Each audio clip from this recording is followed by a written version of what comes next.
Cilvēka vēlme lidot kā putnam jau sen vairs nešķiet kā sapnis. Šodien ikdienas gaisā paceļas miljoniem cilvēku. Attīstoties aviācijai, šis sapnis ir kļuvis piepildāms ikvienam. Tomēr līdz ar šo attīstību aizvien pieaug gaisa satiksmes intensitāte, kas prasa rūpīgu pāraudzību.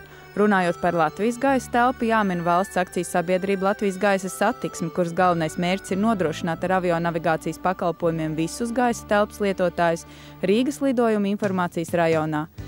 Galvenā pamatfunkcija, ar ko nodarbojas mūsu uzņēmums, ir jau ar tā vienkārši izteikties un vienkāršot, lai mūsu skatītājs varētu labāk saprast, ir novadīt lidmašīnas Latvijas gaisa telpā.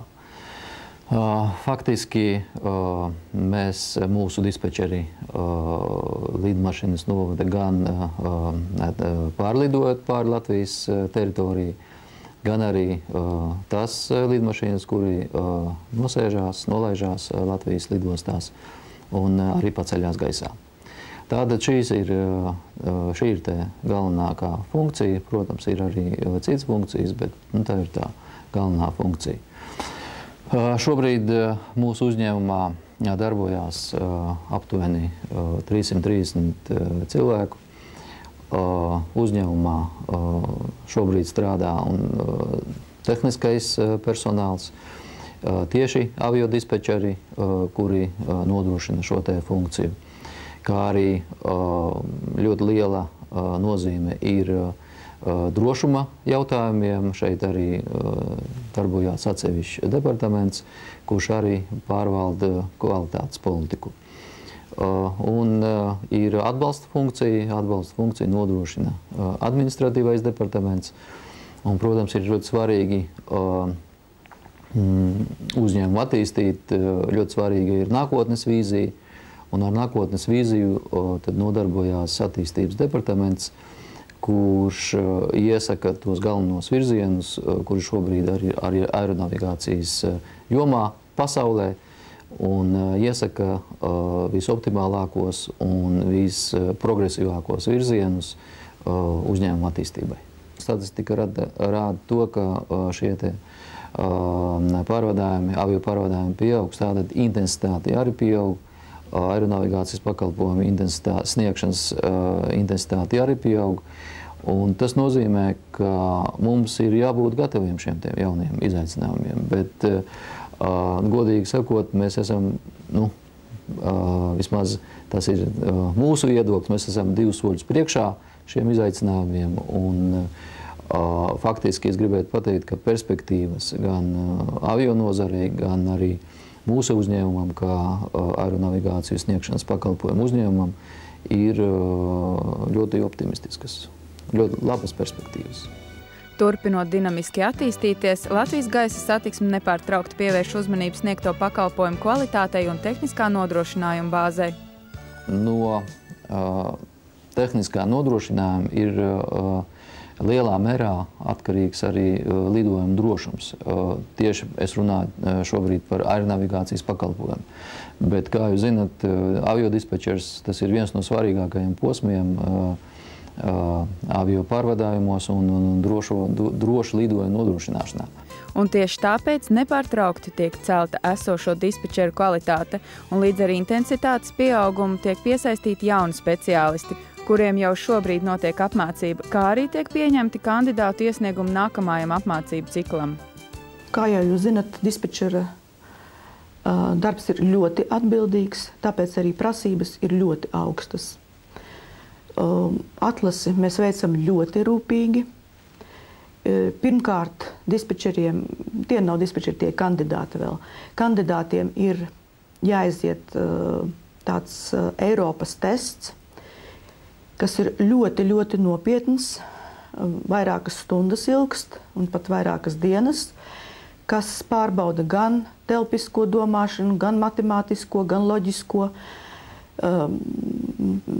arī angļu valodu, jo šis tests ir angļu valodā, līdz ar to loģiski, ja cilvēks nezina angļu valodu, tad viņš arī šo testu nevar nokārtot. Lūk, un pēc šī testa rezultātiem tad notiek vēl mūsu psihologa pārbaude, kur tiek pārbaudīta kandidāta psiholoģiskā atbilstība, jeb derība šim darbam, un arī motivācija, jo arī motivācija ir ļoti svarīga. Bērnībā jau man bija doma, kad varētu saistīt kaut ko ar lidmašīnām, ar pilotiem, ar gaisa satiksmi, bet dzīvē iegrozījās tā, ka es tomēr mācījos par datorzinātnēm, un tad vienā brīdī vienkārši brālis, kurš arī strādā aviācijas jomā, viņš ieteica man nākt uz dispečeriem, jo pilotiem bija diezgan grūti tikt un finansiāli neiespējami. Tāpēc viņš ieteica nākt uz dispečeriem un pamēģināju, pieteicos, jo tieši bija arī konkurss un sanāca tikt. Apmācības ilgst 8 mēnešus. Tajā laikā tiek apmācīts lidmašīnas uzbūve, terminoloģija, frazeoloģija, tas ir, kāda ir jārunā, jākomunicē ar pilotiem. Tad aviācijas drošība, aviācijas likumi. Protams, arī pēc tam mēs nāksim uz šo klasi simulatoriem strādāsim, tieši izspēlēsim vairākas epizodes. Runājot par simulātoru, jāatzīmē, ka tas ir viens no modernākajiem Baltijas valstīs, un šim simulātoram ir ļoti liela loma jau esošo dispečeru kvalitātes celšanā, kā arī jauno apmācībā. Dispečers var izspēlēt dažādas situācijas, un pats galvenais avārijas situācijas, kas cerams nekad dzīvē nenotiks, bet dispečerim ir jābūt gatavam, un tas ir pats galvenais. Un viņiem obligāti reiz gadā ir jāaiziet šīs te avārijas apmācības, tas ir emergency training. Un es uzskatu, ka tas ir ļoti svarīgi, jo dispečeram ir jābūt gatavam jebkurai situācijai. Dispečera darbs ir ļoti atbildīgs. Tas prasa nepārtrauktu koncentrēšanos un uzmanību.